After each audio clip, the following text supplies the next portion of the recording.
இன்றைக்கி மெனு என்ன அப்படின்னு பார்த்தீங்கன்னா வந்துட்டு தேங்காய் பால் சாதமும் உருளைக்கிழங்குல வந்துட்டு ஒரு செமி கிரேவியும்.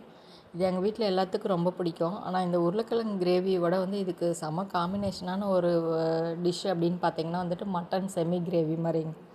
வறுவல் மாதிரி கொஞ்சம் ஆயில் நிறையா ஊற்றி ட்ரையாக கொஞ்சம் வறுவல் மாதிரி பண்ணோம் அப்படின்னா சூப்பராக இருக்குங்க. அதுதான் இந்த தேங்காய் பால் சாப்பாட்டுக்கு வந்துட்டு கரெக்ட் மேட்சிங்காக இருக்கும். இது வந்து பிரியாணி மாதிரியே தாங்கங்க. ஆனால் வந்துட்டு தேங்காய் பால் ஊற்றி ரைஸ் வந்துட்டு நீங்கள் சீரக சம்பா போடலாம் அல்லது பாஸ்மதி போடலாம். ரெண்டுமே நல்லாயிருக்கும் காம்பினேஷனு. ட்ரை பண்ணி பாருங்கள். உருளைக்கிழங்குலேயே வந்துட்டு மசால் மாதிரியும் வைக்கலாம்.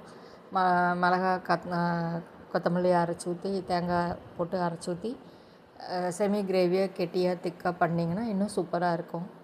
செஞ்சு பாருங்கள், ட்ரை பண்ணி பாருங்கள். தேங்க்யூ.